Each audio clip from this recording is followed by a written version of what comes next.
तो नमस्कार दोस्तों, मैं अभिमन्यु सिंह ACR जोन से। और एक लेटर आया हुआ है जो कि कैट का एक ऑर्डर है। और मेरे ग्रुप में कुछ बच्चे हैं, उन्होंने मतलब कि मेरे से क्वेरी करना चाहा। और व्हाट्सएप पे भी मुझे कुछ उन बच्चों ने मुझे मुझे मैसेज किया जो कि मेरा अभी ग्रुप में ऐड नहीं हुए हैं।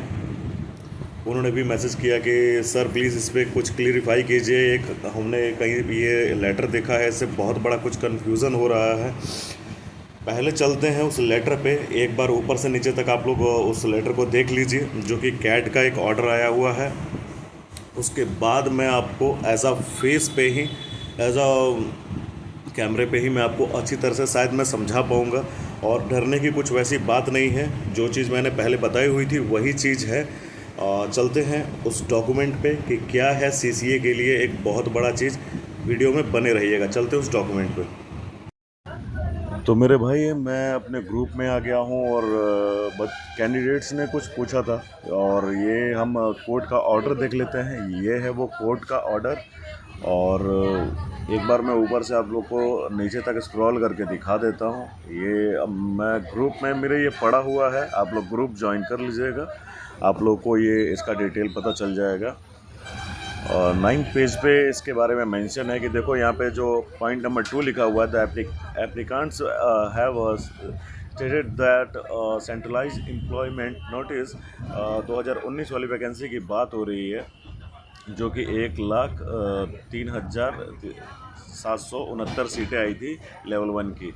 और ये जो है, ये एक इसी जोन की बात हो रही है। ये जोन कौन सा है आप लोग एक सेकंड देख लो। ये जोन है बिलासपुर। बिलासपुर में ये जो सीटें थी, ये सीटें लगभग 1600-1700 के करीब सीटें थी। और उस सीटों का आवंटन मतलब कि इस ऑर्डर में दिखा रहा है कि UR को इतनी सीटें मिली थी, SC को 49, ST को 115 और OBC को 366, EWS को 167। ये मेंशन्ड है कि ये मतलब सीटें मिली थी। टोटल ऑफ वैकेंसी बिलासपुर की, वही टोटल ऑफ वैकेंसी 1600 के करीब थी। तो इसका 20% रेलवे क्या करता था कि रेलवे मतलब 20% कोटा के अनुसार ही मतलब कि क्या है कि वो सीट दे देता था। और इसमें यही आप लोगों को देखने को भी मिलेगा कि इसमें बहुत कुछ ये वर्टिकल और हॉरिजेंटल का और रेलवे एक्ट का भी मतलब कि क्या है कि इसमें नियम सुलझाया गया है। और एक और चीज़, एक और मेन पॉइंट आप लोगों को दिखाता हूँ। इस पॉइंट में एक और चीज़ है कि ये 8वां जो पॉइंट है, इसमें ये क्लियरली मेंशन है कि इसमें जितनी सीटें थी, मैं अभी आप लोगों को सिर्फ और सिर्फ लेटर दिखा रहा हूँ। मैं कैमरे पे आकर मैं पूरी तरह से आपको अच्छी तरह से समझा पाऊँगा, तब आप समझ पाइएगा। मगर इसमें क्या है कि इसमें 120 दिन रेलवे को मिले हुए हैं कि आप भी अपनी तरफ से कोई भी किसी भी तरह का कुछ क्लियरिफाई कर सकते हैं, या आप भी अपना एक पिटीशन डाल सकते हैं। अगर इसके विपरीत अगर आपको कुछ अगर बात करना है तो रेलवे के पास 120 दिन बचे हुए हैं। और इस मामले को 120 दिन में क्लियर करना होगा। और इसमें क्या आंसर आता है, क्या निर्णय निकलता है, चैनल पे बने रहना, चैनल को फॉलो कर लेना। मिलते हैं अभी हम वीडियो पे। तो देखिए, जहाँ तक इस लेटर का बात है, तो ये लेटर जो आया है कैट का एक ऑर्डर है। और ये बिलासपुर में जो वैकेंसी जो आई थी, सिर्फ और सिर्फ बिलासपुर में ही नहीं, ये जो 2019 की वैकेंसी जो लेवल 1 की आई थी, जो लगभग 1 लाख प्लस वैकेंसी आई थी, उसमें ये बिलासपुर में लगभग 1600-1700 के करीब ऐसा सीट आया था। ओवरऑल जो बिलासपुर का जो जोन था, उसमें 1600-1700 सीटें आई थी। उसके अकॉर्डिंग 20% कोटा अगर हम सीट निकाल देते हैं हॉरिजॉन्टल का, CCA का, तो में भी कुछ निकल जाता है। मगर रेलवे क्या करता था पहले, रेलवे क्या करता था कि आप लोगों का टॉप टू बॉटम उसमें सेलेक्ट करता था। ये उसने नियम रखा था कि टॉप टू बॉटम वो रखेगा। उसमें क्या है कि हाँ, अगर हम CCA का अगर देख लें, अगर मैं 400, मैं फिर से वही एक एग्जांपल देना चाहूँगा कि अगर 400 किसी जोन में अगर सीटें हैं, किसी जोन में 400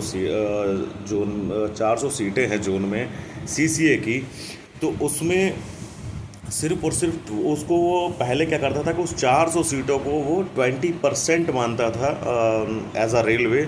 इसमें मतलब कि ज़्यादा से ज़्यादा जो भी हायर नंबर रहा मतलब कि उस 20% के अकॉर्डिंग मतलब उसको वो मिल जाना था। अब मान के चलो यहाँ पे बिलासपुर में क्या बात हुई है ये देखते हैं। इसमें अगर हम देख रहे हैं तो देखो यहाँ पे अगर आप पेज नंबर 9 और 10 पे अगर आएंगे, आप मेरे ग्रुप में ऐड हो जाइएगा। हो सकता है कि आप लोग को ये अभी तक ऑर्डर मिल भी गया हो और बच्चे काफ़ी इससे परेशान भी हैं। इसी चीज़ को मैं बताने के लिए एक वीडियो लेकर आया हूँ डिटेल में, कि लगभग सारे सीसीए लगभग समझ जाए।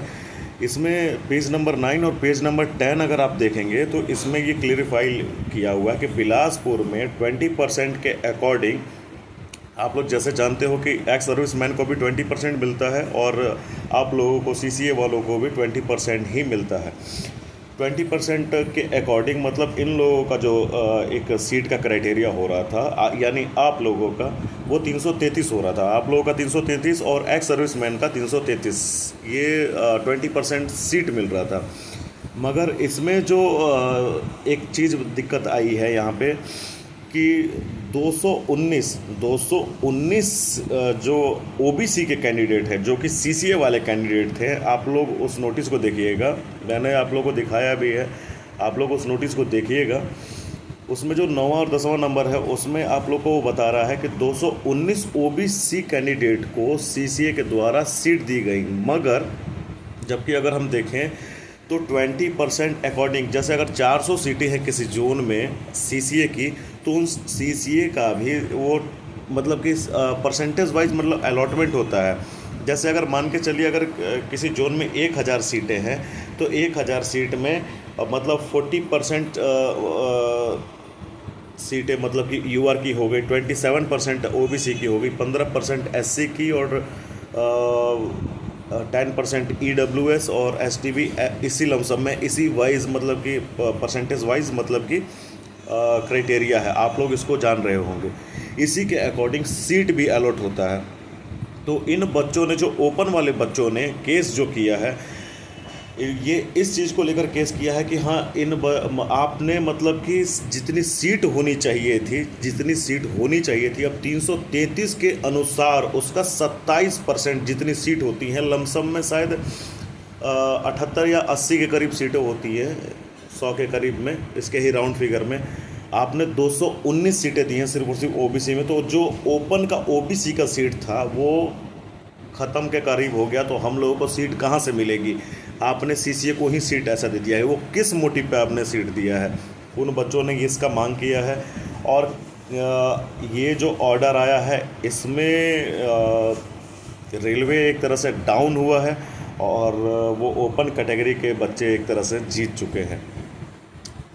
एक बात कहनी थी कि तुम लोग वही सीसीए हो जो अब आपस में लड़ रहे हो, और दुनिया जो है बाहर की दुनिया जो है वो तुम लोगों से लड़कर वो जीत भी जा रही है।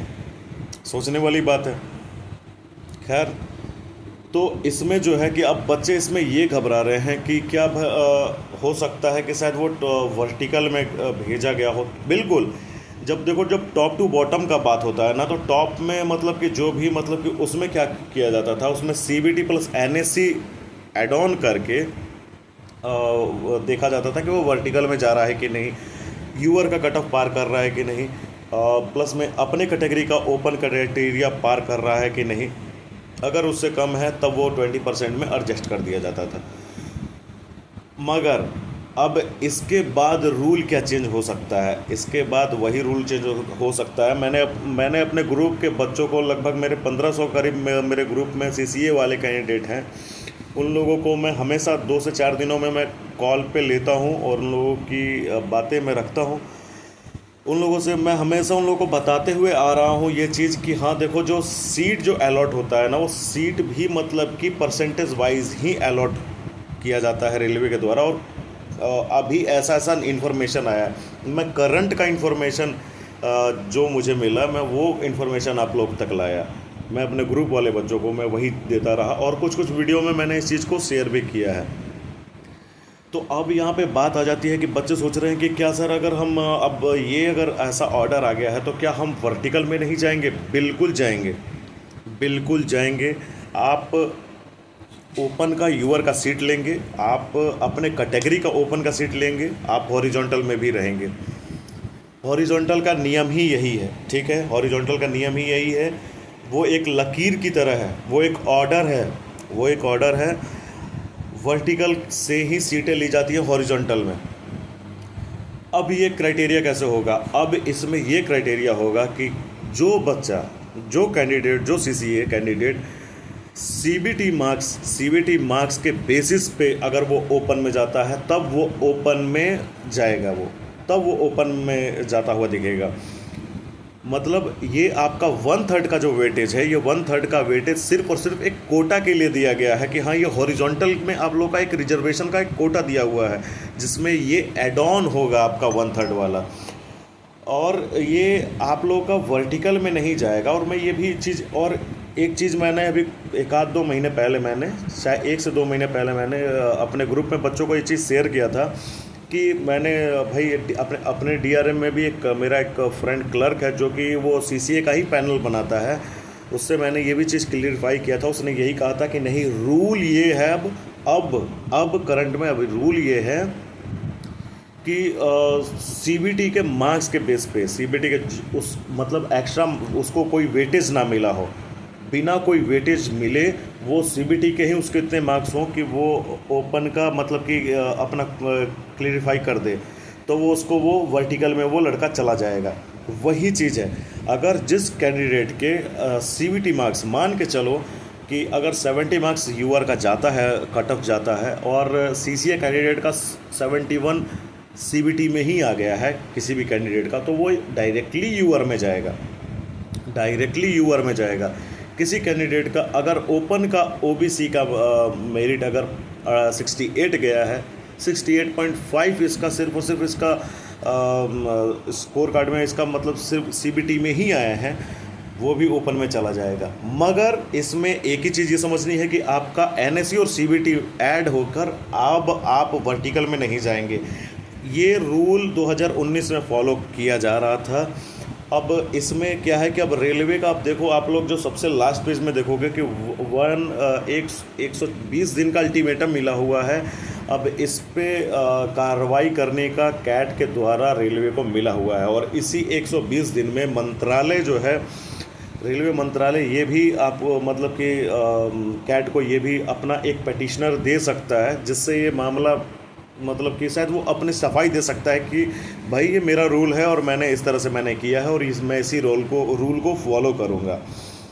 ये भी हो सकता है, मुझे ऐसा नहीं लगता है, क्योंकि जहाँ तक देखो मेरी रात में भी मेरी कुछ स्टाफों से बात हुई। मेरा एक हाल ही में मेरा एक दोस्त बना हुआ है जो कि लेवल 1 में वो यूट्यूब चैनल भी है उसका, पॉइंट्समैन है वो। तो हम दोनों ने यही डिस्कशन किया कि जहाँ तक चांसेस है कि अब जो कैंडिडेट जो 2019 में सेलेक्टेड हो चुका है और जो 2 साल 3 साल वो जॉब कर चुका है, अब इतना करने के बाद तो उसको तो निष्कासित नहीं किया जा सकता, नहीं किया जा सकता है किसी भी रूल से।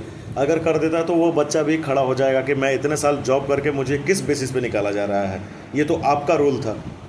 तो यहाँ पे मतलब मंत्रालय फंसता हुआ दिख रहा है मेरे ख्याल से। और रही बात इस 2024 वाली वैकेंसी का, तो इसमें भी सारे काम हो चुके हैं, इसमें भी कुछ चेंजेस नहीं आ सकता है। अब रही बात इस सीसीए के किस रूल में संशोधन बिल्कुल होगा, अगर ये कैट का ऑर्डर है तो बिल्कुल होगा।